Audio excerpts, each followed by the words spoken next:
بسم اللہ الرحمن الرحیم نحمدہ و نصلی علی رسولہ الکریم۔ معزز سامعین، میرا آج کا موضوع ہے محرم الحرام۔ دل مردہ دل نہیں ہے اسے زندہ کر دوبارہ، دل مردہ دل نہیں ہے اسے زندہ کر دوبارہ، کہ یہی ہے امتوں کے مرض کہن کا چارہ۔ ہم اپنی عمروں کا، زندگیوں کا ایک حصہ بسر کر کے اس مہینہ سے نئے سال میں قدم رکھتے ہیں۔ یہ محرم الحرام کا مہینہ ہے اور اسلامی سال کا آغاز اسی ماہ مبارک سے ہوتا ہے۔ اس مہینہ کے آتے ہی ہماری زندگی کا نیا سال شروع ہو جاتا ہے۔ نیا سال جب شروع ہوتا ہے تو ہم سمجھتے ہیں کہ ہماری اور ہمارے بچوں کی عمروں میں 1 سال کا اضافہ ہو گیا ہے، لیکن معاملہ اس کے برعکس ہے۔ اضافہ نہیں بلکہ کمی ہوتی ہے۔ ہر ایک جاندار کی ایک عمر مقرر ہے اور اسی میں کمی بیشی نہیں ہو سکتی۔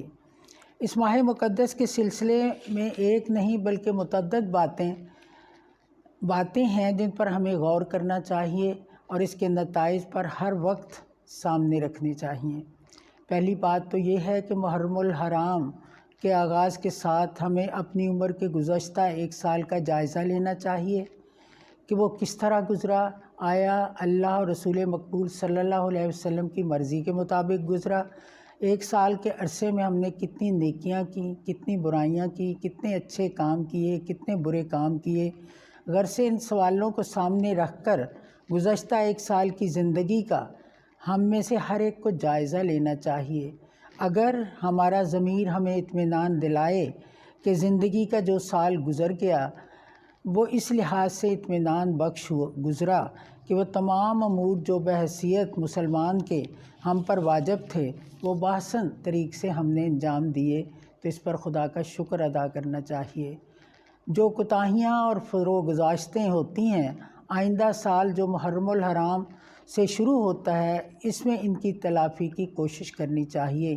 یہ پہلا فرض ہے جو اس ماہ مقدس کا ہمیں انجام دینا چاہیے۔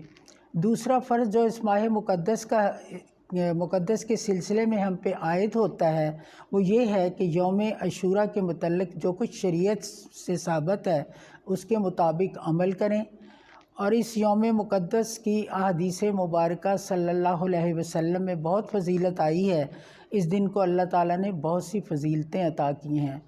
حضرت آدم علیہ السلام کی توبہ یوم عاشوراء کو قبول ہوئی۔ حضرت ابراہیم علیہ السلام کو یوم عاشوراء کے دن نام نمرود سے نجات ملی، اور حضرت یونس علیہ السلام اس دن مچھلی کے پیٹ سے باہر آئے۔ حضرت موسیٰ علیہ السلام فرعون پر اس روز ان کو مکمل فتح ہوئی۔ لہٰذا اس لیے ہمارا دوسرا فرض اس ماہ مقدس کا یہ ہے کہ یوم عاشوراء کو ہم روزہ رکھیں۔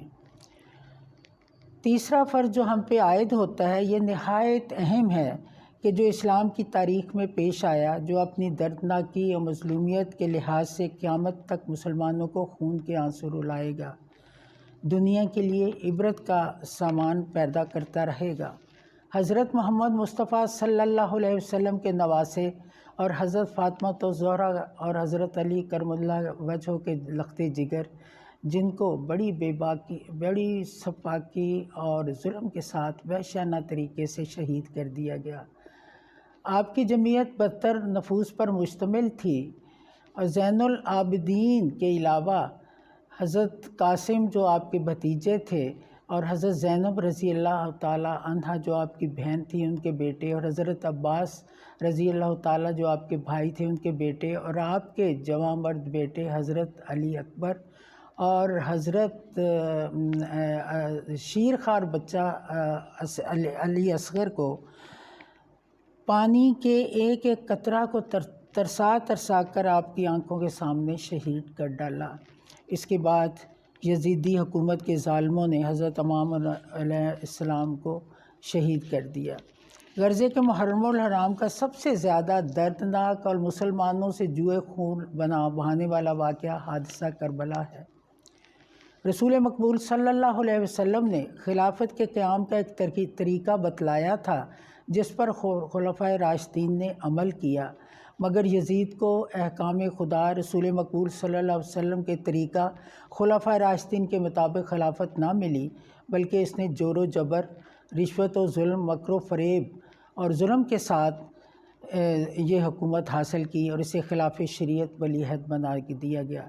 اس لیے امام حسین علیہ الرحمہ نے اس کی سخت مخالفت کی اور امام عالی مقام کو محض اس لیے شہید کیا گیا کہ آپ باطل کی پیروی کرنے سے انکار کر دیا تھا اور اسلام کے اندر اس بدعت کو گوارا نہ کیا کہ انتخابات کی بجائے کیس و کسرہ کا رواج ہو اور سنت رسول مقبول صلی اللہ علیہ وسلم کو چھوڑ کر سنت کیسر و کسرہ پر عمل درآمد ہونے لگے۔ ایک غاصب حکومت کو صحیح اور جائز تسلیم کر لیا جائے اور ایک فاسق و فاجر کے ہاتھ پر بیعت کر کے خلق خدا کو ہمیشہ گمراہی میں مبتلا کر دیا جائے۔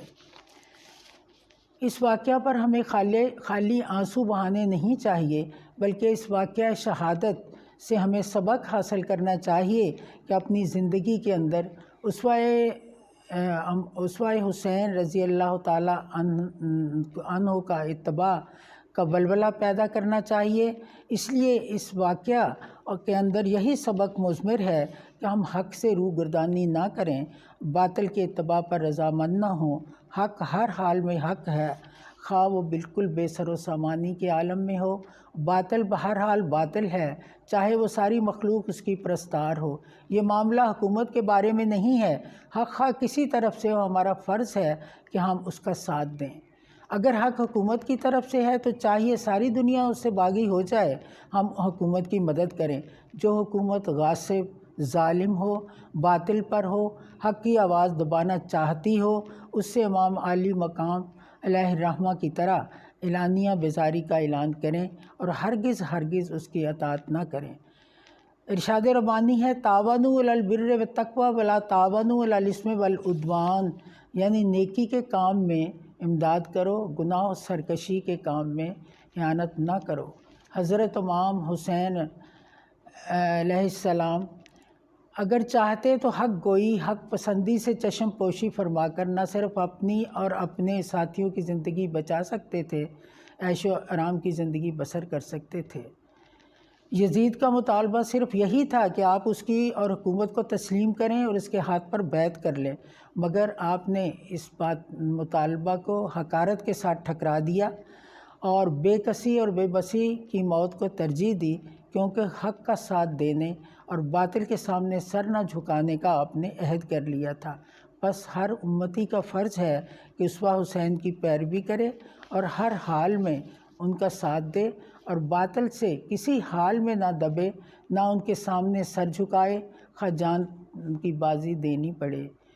قتل حسین اصل میں مرگ یزید ہے، اسلام زندہ ہوتا ہے ہر کربلا کے بعد۔